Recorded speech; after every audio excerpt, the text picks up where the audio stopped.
이번 순서는 알바하고 취업하자입니다. 네, 저희가 아르바이트 특집, 여름방학 특집으로 준비한 네. 코너였는데요. 지금 뭐 요즘 학교들이 개강을 하나둘씩 하고 있습니다만 그래도 이 방학의 막바지까지 열심히 일하고 계신 여러분들을 위해서 저희도 끝까지 정보를 드리겠습니다. 네. 자, 아르바이트 전문 구인구직 포털 알바몸의 안수정 과장님 나오셨습니다. 어서 오세요. 반갑습니다. 네, 반갑습니다. 자, 그동안 우리가 이제 마케팅 분야의 알바, 재무 분야 알바, 취업을 얻을 수 있는 그런 아르바이트를 살펴봤습니다. 네. 자, 오늘은 또 어떤 이야기가 또 펼쳐질지 굉장히 기대가 돼요. 네. 그런데요, 사실 이렇게 정말 중요한 알바들을 골라오시는 것도 굉장히 어려운 작업일 것 같아요. 저희 알바몬에서 서비스하고 있는 아르바이트 직종만 한 104개 가량이 되고 있거든요. 네. 이 중에서 대학생 여러분한테 꼭 필요한 게 뭘까 고민하는 것들이 좀 쉽지만은 않은 게 사실이네요. 네, 그렇습니다. 이렇게 고민해 주셨는데 과연 오늘은 어떤 알바 소식을 가져왔는지 한번 펼쳐주시죠. 네, 사무실 안에서 시원하고 안정적으로 일을 할 수 있으면서도 나중에 일을 그만두게 되면 취업에도 도움을 얻을 수 있는 연구소 아르바이트를 소개해드릴까 합니다. 네, 연구소 알바요. 네. 연구소에 그저 흰 가루하고 저 안경, 이렇게 또그란 안경 쓰고 계신 분들만 잔뜩 모여있는 연구소. 네. 거기서 과연 어떤 알바를 할 수 있을지. 거기 똑똑한 분들이 워낙 많잖아요. 네. 그렇죠. 이제 좀 연구를 하시는 박사님들이랄까 분들이 많이 계시죠. 네, 그런 박사님들과 같은 일을 하게 될지 어떨지 저희가 좀 자세히 지금부터 살펴볼 텐데요. 첫 번째 알바 화면으로 먼저 만나보시죠. 연구보조라고 나왔네요. 네, 그렇죠. 이게 그 박사님들 옆에서 이제 연구하는 거 도와주는 이런 거 말씀하시는 거죠? 네, 말 그대로 연구를 보조하는 업무를 하시는 건데요. 네. 무엇을 연구하느냐에 따라서 다르겠지만 가령 예를 들어본다면 화학연구원의 연구보조를 한다고 하시면 시료의 화학 분석을 위해서 샘플을 만든다거나 아니면 샘플을 채취하거나 측정하는 등의 이런 보조 업무들을 하게 되십니다. 네, 이런 연구라면 아주 작은 실수라도 그 연구에 막대한 영향을 미치게 될 것 같거든요. 아무나 할 수 있는 게 아닐 것 같은데요. 네, 지적하신 대로 아주 작은 사소한 실수 하나가 연구 결과 자체를 뒤집는 그런 실수로 이어질 수 있기 때문에요. 네. 해당 연구 분야에 대해서 전혀 지식이 전무한 분들은 뽑지 않는 경향들이 있습니다. 그래서 관련 분야 전공자를 중심으로 모집을 하는 게 특성이고요. 업무에 앞서서 관련 연구원이 지정한 가이드라인에 따라서 업무를 하다 보면 약간 반복 업무다라는 생각이 들어서 지루한 느낌도 있다고 하는데요. 자칫 이런 지루한 느낌 때문에 사소한 실수라는 경우 그게 큰 결과로 이어질 수 있기 때문에 좀 꼼꼼하신 분들 또 굉장히 집중력이 좋은 분들을 모집하는 경향들이 있고요. 또 이런 실수를 하다 보면 연구비를 날리거나 아니면 이런 재료 자체를 망가뜨리는 경향들이 있어서 전공 관련 분야 전공자라던가 전공 지식이 있는 분들을 중심으로 채용을 하고 있습니다. 네. 상은 씨한테 좀 어울리는 알바 같아요. 저하고는 정말 거리가 집중력도 없고요. 예. 자, 그렇기 때문에 좀 전공자를 중심으로 뽑을 수 있겠어요? 네. 아무래도 연구보조직의 경우에는 다른 아르바이트에 비해서는 좀 학력 제한이 높은 편인데요. 기본적으로 전문대 이상의 학력자를 모집을 하면서도 특히 전공자를 중심으로 모집을 하는 게 특성이고요. 네. 또 한두 달 짧게 일하고 그만두시는 분들보다는 지속적으로 연구에 투입될 수 있도록 3개월 이상, 길게는 1년 이상 일하실 장기 근무자들을 더욱 선호하는 것도 특징적입니다. 네. 그리고 연구 결과에 대해서 어떤 보고서를 작성을 한다거나 아니면 그 자료 입력을 도와줄 수 있어야 하기 때문에 MS 오피스와 같은 OA 프로그램도 조금 능숙하게 다루시는 분들이라면 훨씬 유리할 수 있습니다. 아니, 아르바이트인데요. 굉장히 까다롭게 뽑는 것 같아요. 근데 이렇게 까다로운 직업을 좀 이렇게 추천하신 이유라도 있으신가요? 그러니까 돈을 좀 많이 주셔야 될 것 같은데요. 네. 일단 전공자만 뽑는다고 했잖아요. 그러면 이 전공자들이 나중에 취업을 할 때를 생각을 해보시면 자신의 전공 분야를 특정한 연구 주제와 관련해서 계속해서 연구를 하고 공부를 했다는 그 유리한 점이 있습니다. 그래서 나중에 자신의 그런 경력을 삼아서 취업하시는데 굉장히 도움을 얻으실 수 있다는 게 가장 중요하고요. 네. 또 하나는 사무실에서 계속 연구원에 준하는 어떤 그런 대우를 받으면서 일하다 보니까 급여라던가 아니면 근무 환경 같은 경우도 다른 아르바이트에 비해서 안정적이라는 것도 매력 중에 하나입니다. 또 보통 장기 알바생을 뽑다 보니까 사대보험을 지급한다든지 아니면 식대는 별도로 지원한다든지 하는 그 복리후생도 여타의 아르바이트에 비해서는 굉장히 좋은 편이라는 것도 특징적입니다. 그렇군요. 네. 자, 그럼 실제로 관련된 알바들을 많이 볼 수 있나요? 네. 실제로 현재 알바몬에서도 관련해서 다수의 그 연구보조 아르바이트 채용 공고들이 올라와 있는데요. 몇 가지만 추려서 한번 소개해 드려볼까 합니다. 네. 먼저 화학융합시험연구원에서는요. 화학실험 보조를 하실 금속화학 전공자를 모집을 하고 있고요. 월 150만 원의 급여를 제공한다고 합니다. 그 외에도 한국기계전기전자시험연구원에서 시험보조 아르바이트생을 월 80만 원에 모집하고 있고요. 한국섬유기술연구소에서 고졸 이상 학력의 섬유시험 분석 보조를 모집하고 있습니다. 연세대 환경공해연구소에서도 실내 환경 측정을 보조할 아르바이트생을 모집하고 있는데요. 특이사항으로는 운전 가능자여야 하며 급여는 월 120만 원이 지급될 예정이라고 합니다. 네, 그렇군요. 네, 정말 그 전공자 위주로 정말 뽑고 있네요. 네. 그렇군요. 자, 이렇게 실제로 뽑고 있는 아르바이트를 보니까요. 좀 더 구체적으로 확 다가오는 느낌이 드는데요. 자, 여러분 연구소에서 할 수 있는 아르바이트 무엇이 더 있는지 다음 화면 통해서 더 만나보시죠.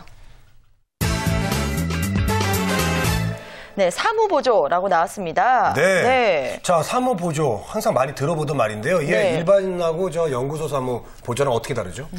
보통 사무보조라고 하면 사무실에서 일어나는 각종 사무 업무를 보조하는 건데요. 연구소의 사무보조 같은 경우에는 연구를 하시는 연구원이나 아니면 교수님들의 개인 비서 노릇을 하는 경향들이 좀 많이 있습니다. 그래서 연구비 정산을 위해서 각종 세금 계산서라든가 영수증을 정산하거나 입력하는 등의 숫자와 관련된 업무들이 굉장히 많다는 것이 특징적입니다. 네, 그럼 비교적 단순한 자료 입력 수준의 그런 업무가 대부분이겠네요.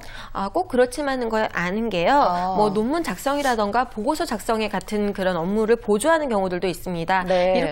이런 사무보조로 투입이 되는 경우에는요. 문서 작성 능력, 특히 문장 능력이 굉장히 중요하게 여겨지고요. 또는 그 오류를 발견하기 위해서 편집, 교정, 교열 능력이 있는 경우에 굉장히 많이 주요한 변수가 되기도 합니다. 네. 또 직접 논문을 작성하기 위해서 어떤 관련 전공 지식이 있는 사람을 역시나 선호한다는 게 좀 특징이고요. 또 그 외국어로 논문을 작성하시는 경우에는 그 외국어에 대한 이해도 좀 있으셔야 하고 영타, 엘타라든지 외국어 타이핑 능력도 갖추시면 훨씬 더 유리할 수 있습니다. 네. 자, 그렇다면요. 실제로 그 모집 중인 연구소 사무보조 알바들 어떤 것들이 있는지 알아보겠습니다. 네, 역시나 채용 공고를 가지고 설명을 드리겠습니다. 서울대 예방지학교 교실에서는요. 데이터 입력을 하시는 4년제 재학 이상 학력자를 모집을 하시고요. 한 과정이 끝나면 110만 원을 제공을 하신다고 합니다. 한국환경산업기술원에서는 행정처리 사무 업무를 담당하실 알바생을 모집을 하고 있고 월 154만 원이 제공됩니다. 네. 삼성경제연구소에서 사무지원 알바생을 월 136만 원에 한국연구재단에서 정책연구팀 사무보조를 월 159만 원에 모집하고 있습니다. 네. 자, 이거 월급으로 받으니까요. 좀 전에 연구보조보다 급여가 훨씬 좀 나아 보여요. 네. 겉으로 볼 때. 그럼 업무도 좀 단순해 보이고요. 더 좋은 거 아닌가요? 아무래도 그 전공자들이 관련해서 많은 경험을 하고 지식을 하고 그리고 그걸 취업에 나중에 경력으로 활용하기에는 연구보조직이 더 훨씬 낫다고 보여지고요. 네. 그 외에 다른 분야의 아르바이트생들까지 같이 투입을 하시는 경우에는 또 이런 사무보조 알바들도 노려보심직하다고 생각합니다. 네, 일장일단이 있습니다. 자, 그럼 또 연구소에서 만나볼 수 있는 아르바이트 어떤 것이 있는지 화면 통해서 만나보시죠. 자료조사라고 나왔습니다. 네. 이거 사무보조 알바랑 비슷한 거 아니에요? 네, 언뜻 비슷해 보이기는 하는데요. 네. 그냥 사무보조보다는 이것이 조금 더 전문적인 업무이기 때문에 따로 분류를 한번 해보았습니다. 네, 전문적이요? 어떤 부분에서 그렇게 느낄 수 있을까요? 이게 저 자료를 잘 찾나요, 더? 네, 일면 그 연구보조하고도 연결이 된 그런 맞닿은 느낌이 있는데요. 네. 논문을 작성하기 위해서 또는 어떤 연구를 진행하기 위해서 그 사전조사를 좀 기초조사를 조사하는 업무들을 담당을 하게 됩니다. 그래서 적합한 양질의 자료를 찾아내는 그 능력이 있어야 되기 때문에 전공 관련한 그 지식이나 또는 관련 용어들을 이해하는 그 이해 능력이 필요하고요. 네. 또 그 데이터를 분석하는 능력 또는 그 서핑하는 능력도 굉장히 풍부하게 소화할 수 있어야 합니다. 특히 그 외국 자료가 대상이 되는 경우에는 관련 외국어를 좀 습득을 하셔야 되는데요. 일반적으로 이 연구소에서 발생하는 자료 업무 조사 그 알바의 공고들을 보면 영어 가능자 아니면 일본어, 중국어 가능자 등 이 외국어 가능자들을 선호하시는 경향들이 굉장히 높습니다. 그래서 이런 부분들이 중요하고 또 그 작성한 데이터를 그냥 제시를 하는 게 아니라 이걸 일종의 보고서로 만들어야 되기 때문에 역시 문서 작성 능력이 굉장히 중요한 아르바이트 중에 하나입니다. 네, 그렇군요. 단순히 자료조사 알바가 아니네요. 네. 그래도 많은 분들이 잘할 수 있을 것 같은 게 대부분 사람들이 네티즌이잖아요. 그렇지 않나요? 맞아요. 저도 그래서- 네티즌이고 저도 검색하는 거 되게 좋아하는데요. 자, 평소에 습득된 그런 맞아요. 습관으로, 예. 자, 그 밖에 또 연구소에서 할 수 있는 알바들 어떤 게 있는지 화면으로 보시죠. 연구소 이색 알바라고 나왔습니다. 오, 딱딱할 것만 같은 그런 연구소에서도 어떤 이색적인 그런 내용들이 있다고요? 뭐 재밌는 게 있어요? 네, 각 사무실에서 보면 저 사람 좀 재밌는 일을 한다라는 느낌을 받는 경우들이 있는데요. 네. 연구소도 또 그렇습니다.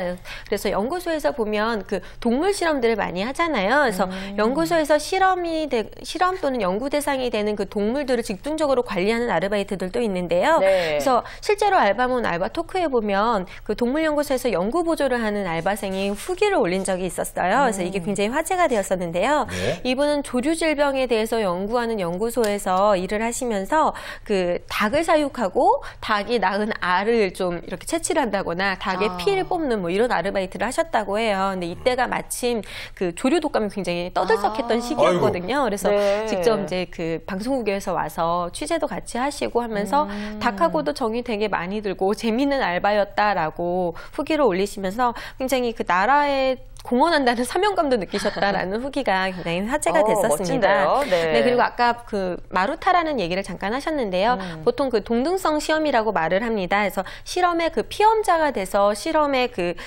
대상이 되는 건데요. 네. 가령 뭐 탈모 샴푸의 그 피험자가 되면서 본인들이 이 샴푸가 효과가 어떤가 이런 걸 측정하는 데 투입이 되기도 하고요. 또 어떤 분은 인체공학 의자를 만든 연구소에 투입이 돼서 쫄쫄이 바지를 입고 하루 종일 앉아 있었더니 그 인체를 스캐닝을 해서 그 표준 체형을 따내는 업무였다고 하고요. 네. 그래서 그냥 앉아만 있었는데 1시간 지나니까 20만 원을 제공을 해줬다는 뭐 그런 후기도 있었습니다. 네. 그냥 앉아있는 건 아니고 쫄쫄이 복을 꼭 입고 네. 앉아있는 고충이 있긴 아니, 있었네요. 그 뭐 이뿐만 아니라 뭐 저 침대는요, 또 뭐 침대에서 한 반나절 자고 일어나서요, 느낌을 또 쓰라 그러고. 그런 아르바이트 정말 좋은데요. 네. 일명 꿀알바라고 불려지는 그런 그러니까요. 아르바이트입니다. 그런 알바도 있고 네. 그러네요. 네. 그리고 저 아까 동물 뭐 조류 독감 이것 때문에 하시는 분 정말 많이 애가 탔겠어요. 깜짝 놀랐어요. 네, 저 오늘 그렇죠. 이따가 취재 가거든요. 저 뱀 취재 가요, 뱀. 그래요. 일단 뱀도 저 감아보고 막 그래야 되는데, 네. 예, 저도 참 떨리네요. 앞으로 어떻게 될지. 자, 들어보니까 정말 재밌는 알바도 많고, 이색적인 알바도 많은 것 같습니다. 네. 마지막으로요, 이 연구소 아르바이트의 어떤 장단점 좀 말씀해 주실 수 있을까요? 네, 연구소 아르바이트의 어떤 장점이라고 한다면 네. 전공을 살려서 자신의 그 분야의 특기를 살릴 수 있다는 것이 가장 큰 장점입니다. 또 그 연구 과정에 참여하시면서 좋은 성과를 내시는 경우나 또 이런 아니면 다양한 인맥을 쌓는 경우에 이것이 취업으로 연결이 되면서 바로 채용이 이루어지는 경우들도 굉장히 많이 있고요. 그 밖에도 사무직의 경우 그 업무가 다른 업무들과 연속해서 일어나다 보니까 자기한테 일이 넘어오기까지 그 과정 동안에는 개인 시간이 좀 많아서 자기 개발을 하기에는 좀 굉장히 유리한 직무가 이 바로 연구소 아르바이트라는 것들이 특징입니다. 반면에 좀 일하는 그 업무량에 비해서는 또는 노동 강도에 비해서는 보수가 많은 편이라고 여겨지지만 이렇게 투입되는 근무 시간에 대비했을 때는 이 급여가 과연 높은 것인가라는 부분에 의문을 가지실 수가 있거든요. 그래서 단순히 내가 돈을 많이 벌겠다, 내가 돈이 목적이다 하는 경우에는 연구소 아르바이트는 좀 적합하지 않다라는 생각이 들고요.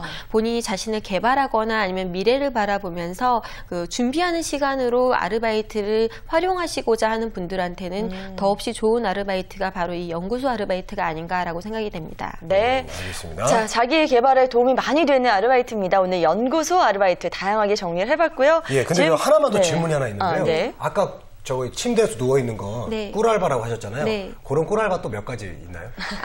꿀알바. 시간 날 때 좀 하려고. 뭐가 있을까요? 네, 일단 굉장히 상은 씨 같이 이렇게 예쁘신 분들을 위한 그런 모델 아르바이트 같은 경우 소개를 해드리고 싶은데요.